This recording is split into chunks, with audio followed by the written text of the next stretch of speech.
Between August 31st and November 9th, 1888, at least 5 women were murdered within walking distance of Whitechapel Road. Each attack happened after midnight. Each victim's throat was cut first. Each body was left in a public or semi-public space within minutes of the assault. That repetition is the key. Serial offenders depend on routine the way factories depend on machinery. The killer returned to the same neighborhood, chose the same type of victim, and struck within the same 4-hour window between 12:30 a.m. and 4:30 a.m. He wasn't improvising across London's 600 square miles. He was operating inside a tight, familiar grid of streets he likely walked every day. And because he stayed inside that grid, he understood something police did not: exactly how long he had before anyone could respond. The murders escalated in speed and severity. Mary Ann Nichols was killed quickly on August 31st. Annie Chapman's body, found 8 days later, showed more extensive mutilation. By the time Mary Jane Kelly was killed indoors on November 9th, the violence had become prolonged and extreme. Escalation tells you something about motive. This wasn't robbery. Nichols had coins still in her pocket. It wasn't revenge against a specific woman. The victims did not know each other. The pattern points to compulsion, a psychological cycle driven by fantasy, release, and reinforcement. Each successful escape strengthened the next attempt. Think about the timeline. 5 killings in 10 weeks means roughly 1 murder every 14 days. That spacing is consistent with a cooling-off period, not random rage. The killer felt pressure build, acted, survived the aftermath, and learned he could do it again.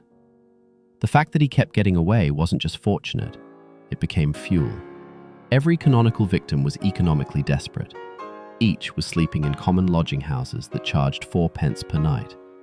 If they didn't earn that money before closing time, they were locked out. That detail matters. At 1 a.m. in Whitechapel, a woman negotiating with a stranger wasn't unusual. It was survival. The killer didn't need to lure victims into carriages or distant fields.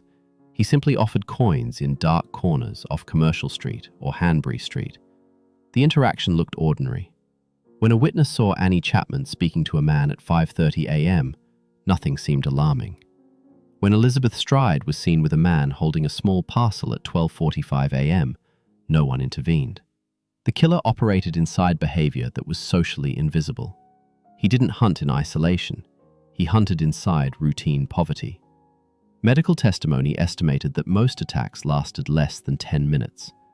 The throat cut came first, severing major arteries in seconds. Collapse followed almost immediately.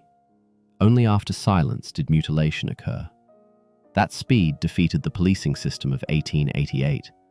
Constables walked fixed beats covering specific routes, typically passing the same point every 12 to 15 minutes.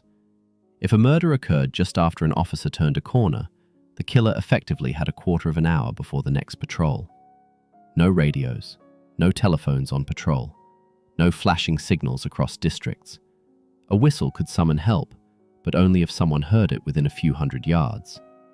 In a maze of 200 narrow streets and alleys, sound dissipated quickly.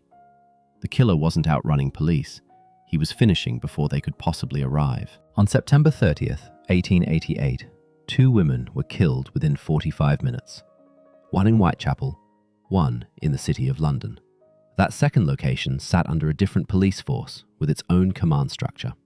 2 departments meant divided files, separate evidence handling, and different priorities.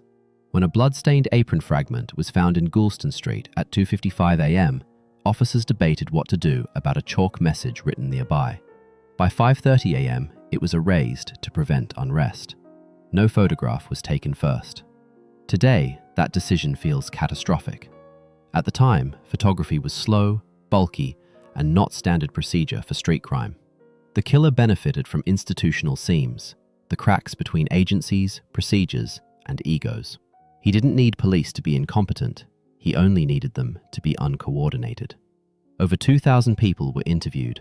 More than 300 were seriously investigated. At least 80 were detained temporarily. Every week, newspapers printed new theories, naming surgeons, immigrants, butchers, and even aristocrats. The problem wasn't lack of effort, it was lack of filtration. Fingerprinting would not be adopted by Scotland Yard until 1901. Blood typing would not be discovered until 1900. Detectives relied on eyewitness descriptions like medium height and dark moustache, characteristics shared by thousands of East End men. Imagine trying to isolate one individual in a neighborhood of 80,000 residents using nothing but hat style and coat color. Meanwhile, hoax letters flooded police stations. One envelope contained half a human kidney preserved in alcohol.